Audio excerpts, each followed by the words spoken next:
Allah subhanahu wa ta'ala tells us in the Quran, اعلموا أنما الحياة الدنيا لعب ولهو وزينة وتفاخر بينكم وتكاثر في الأموال والأولاد. Know that the life of this world is play, amusement. You know what's very interesting about this ayah? Is when you break down this ayah, from Surah Al-Hadid, you find that this ayah is a chronological timeline of our life in this world, of the things that matter most to us in this world. Because when we first come into this life, what's the most important thing to us as a child? It's play. If you want to get a present for a little child and you drop $1,000 on an Armani suit, they're really not going to care. But if you spend 50 cents on a rattle, they'll be happy. And this is because what matters most when you first come into this dunya is just, I want to play. لعب.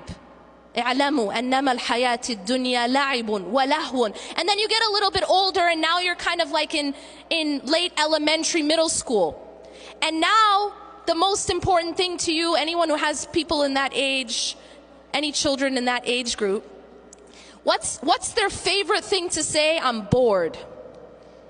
And the reason for that is because at that age, they want to be entertained, constantly stimulated and entertained. And that's because at that point, the most important thing to them is entertainment, amusement. This is called lahu in the Quran. And Allah says, after la'ib, He says lahu. La'ibun wa lahun wa zina. Then you get a little bit older. And what is hubb ad-dunya about when you're in high school? Well, pretty much it's about what you look like, what you're wearing. This is the time when people are so concerned about what they look like that this is when you see spikes in things like eating disorders, because what you look like becomes of utmost importance. And so here Allah says zina. Zina is adornment, looking good. لَعِبٌ وَلَهْوٌ وَزِينَةٌ وَتَفَاخُرٌ بَيْنَكُمْ. Now you get a little bit older. And now it's not so much about your rattles and your video games or even your brand names. Now it's about proving yourself.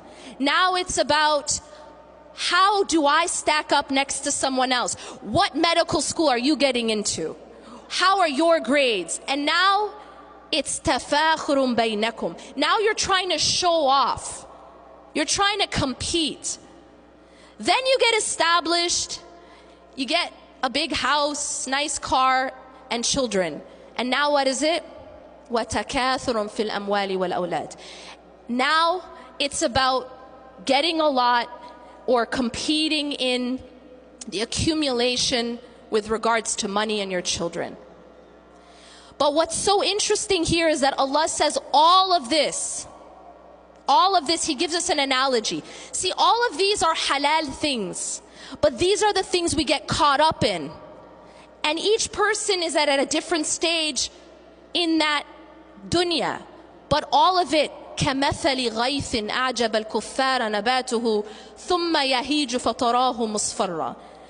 All of this stuff that we get so caught up in, it's like a heavy rain that makes the farmer super excited for a while.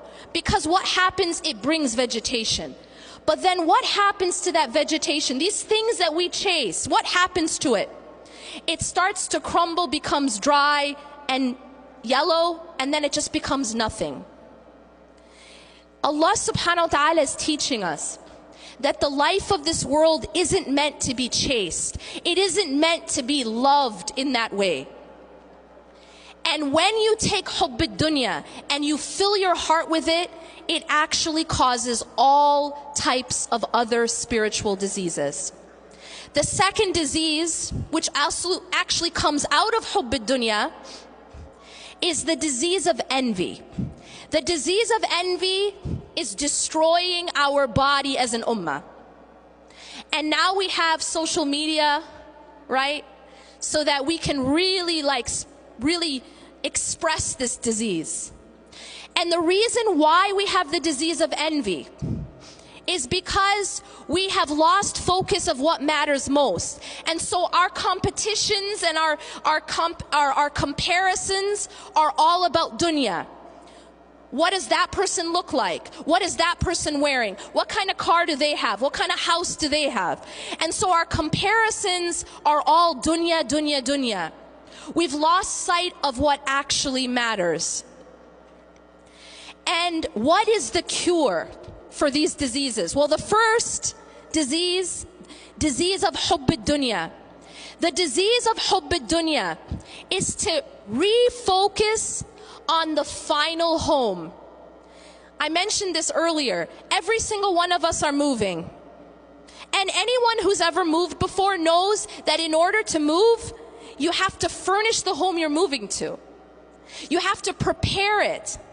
Every single person is moving into their grave. And that's without a shadow of a doubt. But the question is, have you furnished that home? Some of us are going to get to that home and it's going to have no furniture. Some of us are going to get to that home and in fact it's going to have been burnt down. And so the question becomes not whether or not we're moving. It's how does our home look once we get there?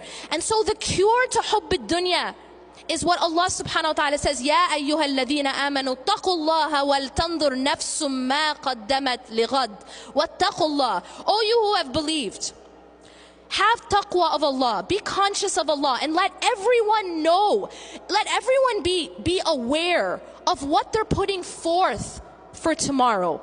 Plan for that home because you're going there. The question